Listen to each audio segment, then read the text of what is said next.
दोस्तों, भारी बैकलैश के बाद भारत की सरकार ने जो पाकिस्तानी कलाकारों से उनके सोशल मीडिया अकाउंट से बैन को हटाया था और भारत में उनके अकाउंट्स दिख रहे थे, हमारे और आपके भारी बैकलैश के बाद भारत की सरकार ने इस निर्णय को वापस लिया और दोबारा से उनके सारे सोशल मीडिया अकाउंट्स को बैन किया गया।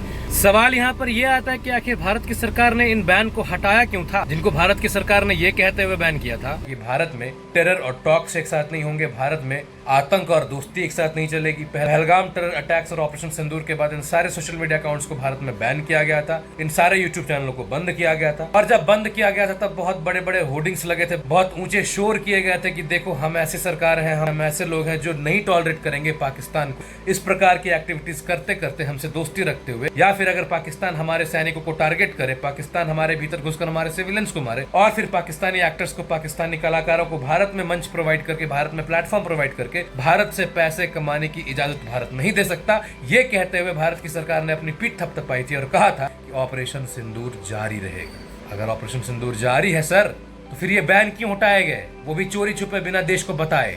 हम अगर आपके अच्छे कामों के, आपकी योजनाओं की तारीफ कर सकते हैं, आपके कड़क और सख्त रवैये की तारीफ कर सकते हैं, पाकिस्तान के भीतर घुसकर पाकिस्तान के टेरर कैंप्स के नेस्तनाबूद करने की आपकी इच्छा शक्ति की तारीफें कर सकते हैं, उसके कसीदे पढ़ सकते हैं, हम ये हक रखते हैं कि आपके इस गतिविधि की पूरी आलोचना की जाए कि आपने बिना देश को बताए, बिना देश को सूचित किए ऐसे लोगों के सोशल मीडिया अकाउंट्स को भारत में क्यों खोला, जिनको आपने ये कहते हुए बंद किया था कि ये भी ऑपरेशन सिंदूर के जद में है।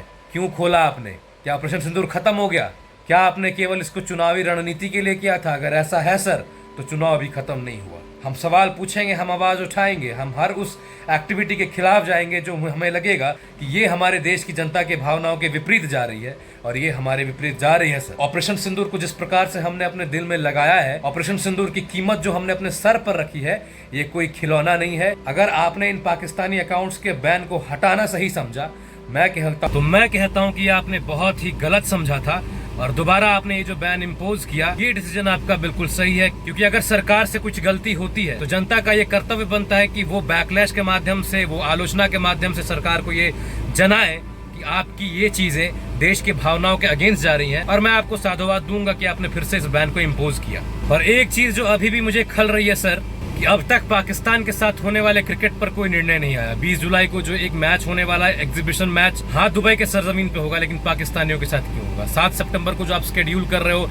एशिया कप में भारत पाकिस्तान का मैच, क्या जरूरत है मैच की? इन पाकिस्तानियों के एंट्री को बिल्कुल बंद करो सर, क्योंकि अगर ये एंट्री रहा, फिर आपके उन विचारों का क्या होगा जो आपने कहा है कि टेरर और टॉक्स एक साथ नहीं होंगे। पाकिस्तान ने कभी टेरर बंद नहीं किया।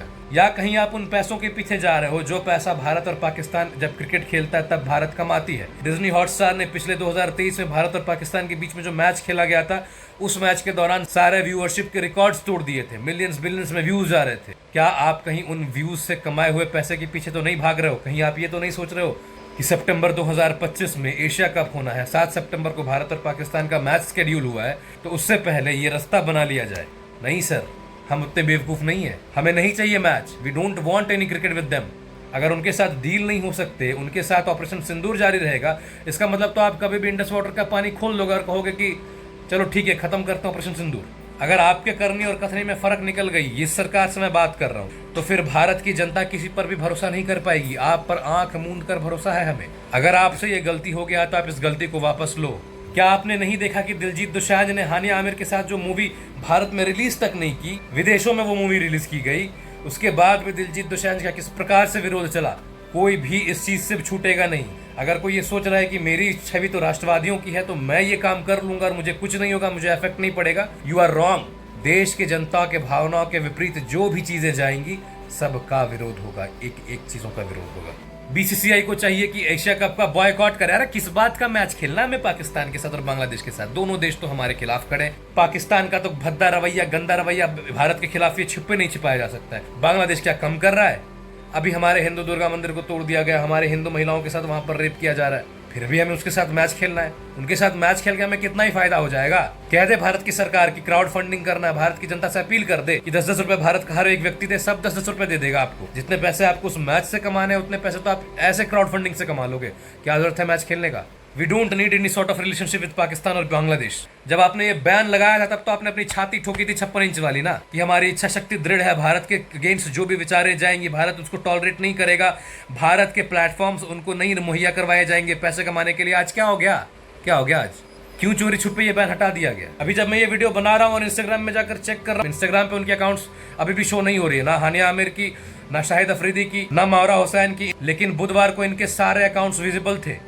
ऑल इंडिया सिने वर्कर एसोसिएशन ने जो खत लिखा प्राइम मिनिस्टर नरेंद्र मोदी को तुरंत उसके बाद जब इनके अकाउंट वेडनेसडे को दिखने लगे थे भारत में, और उसके बाद मीडिया सोशल मीडिया के माध्यम से जो भारी बैकलैश का सामना करना पड़ा, उसके बाद ये सख्त एक्शन हुआ और दोबारा से उनके अकाउंट्स बैन किए। ये बहुत अच्छी बात है कि आपको अपनी गलती का एहसास इतनी जल्दी हुआ। फिर आपसे ऐसी गलती की आशा हम तो करते ही नहीं है कि आप ऐसी गलतियां करो।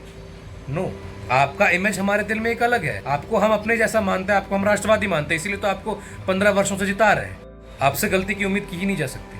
दोस्तों, बुधवार को जैसे इनके सोशल मीडिया अकाउंट्स भारत में दिखने लगे थे, ऑल इंडिया सिने वर्कर्स एसोसिएशन ने एक खत लिखा प्राइम मिनिस्टर नरेंद्र मोदी को और कहा कि ये सही नहीं है। पहलगाम टेरर अटैक्स के बाद जिसको सीना ठोक कर बंद किया गया था, उसको ऐसे चोरी छिपे चालू करना है, ये जनता की भावना के अगेंस्ट जाता है। तो मुझे लगता है कि सरकार को भी इस बात का डर हुआ होगा, तो उन्होंने फिर से इंस्टाग्राम अकाउंट्स इनके बैन कर दिए। बुधवार को जो इनके इंस्टाग्राम अकाउंट्स दिख रहे थे, अभी फिर से नहीं दिख रहे। सबको बंद करिए, हमें नहीं चाहिए, उनसे कोई रिश्ता ही नहीं चाहिए, टॉक्स हो ही नहीं सकते उनसे। वो हमारे देश के खिलाफ जो चाहते हैं, जो जहर उनके दिमाग में है, वो हमने पहलगाम टेरर अटैक से लेकर ऑपरेशन सिंदूर के बाद तक अभी तक देख लिया।